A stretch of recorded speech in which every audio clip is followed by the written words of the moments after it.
10ഓളം സ്ത്രീകളെ ഭാര്യമാരായി സ്വീകരിച്ചിട്ടുള്ള പ്രവാചകൻ.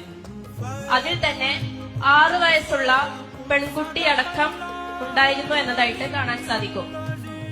അങ്ങനെയുള്ള ഒരു മനുഷ്യനെ എന്തടിസ്ഥാനത്തിലാണ് നാം ദൈവദൂതനായൊക്കെ പരിഗണിക്കുന്നത്? ഇത് കേൾക്കുമ്പോൾ ചിലപ്പോൾ മുസ്ലിം ആയിട്ടുള്ള ആളുകളിൽ ചിലർക്കെങ്കിലും ചിലപ്പോൾ ചില സംശയങ്ങൾ ഉണ്ടാകാൻ സാധ്യതയുണ്ട് അല്ലേ. എന്നാൽ നമുക്ക് എന്താണ് ഇതിൻ്റെ യാഥാർത്ഥ്യമെന്ന് നമുക്കൊന്ന് നോക്കല്ലേ. ശരിയാണ്, 6-ാം വയസ്സിൽ അള്ളാന്റെ റസൂൽ ആയിഷ ബീവിയെ വിവാഹം ചെയ്തിട്ടുണ്ട്. അവരുമായിട്ട് ദാമ്പത്യ ജീവിതം തുടങ്ങിയതാകട്ടെ 9-ാമത്തെ വയസ്സിലാണ്. അതൊരു വലിയ തെറ്റാണ് എങ്കിൽ ഞാൻ നിങ്ങളോട് ചോദിക്കുകയാണ്, നിങ്ങൾക്ക് EMS നമ്പൂതിരിപ്പാടിനെ അറിയില്ലേ?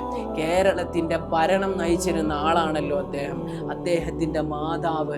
ആ മാതാവിൻ്റെ കല്യാണം നടന്നത് 11-ാമത്തെ വയസ്സിലാണ് എന്ന് പറഞ്ഞാൽ നിങ്ങൾ അംഗീകരിക്കുമോ? അംഗീകരിച്ചിട്ടില്ലെങ്കിൽ അതൊരു യാഥാർത്ഥ്യമാണ്. 11-ാമത്തെ വയസ്സിലാണ് അവരുടെ കല്യാണം നടന്നത്. ഈ 19-ാം നൂറ്റാണ്ട് വരെ ഇങ്ങനെ ഒരു സംഗതി ഇവിടെ നിലനിന്നിരുന്നു എന്നുള്ളതാണ് ഒരു യാഥാർത്ഥ്യം. ഇനി വിവാഹം കഴിച്ചു എന്നുള്ളതാണല്ലേ. ഒറ്റ കാര്യം ചിന്തിച്ചാൽ മതി. ഒരു മനുഷ്യൻ ഒരു വിവാഹം കഴിക്കുമ്പോൾ ആ മനുഷ്യൻ എത്രത്തോളം ജീവിതത്തിൽ ചെലവ് കൂടുമെന്ന് നിങ്ങൾ ആലോചിച്ച് നോക്ക്.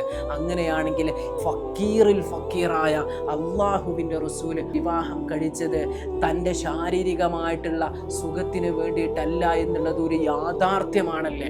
പിന്നെ എന്തിനാണ് എന്ന് ചോദിച്ചാൽ മതപരമായ, സാമൂഹികപരമായ, മാനുഷികപരമായ ചില കാര്യങ്ങൾക്ക് വേണ്ടിയിട്ടാണ് അള്ളാന്റെ റസൂൽ ഓരോ ഭാര്യമാരെയും തൻ്റെ ജീവിതത്തിലേക്ക് തിരഞ്ഞെടുത്തിട്ടുള്ളത്.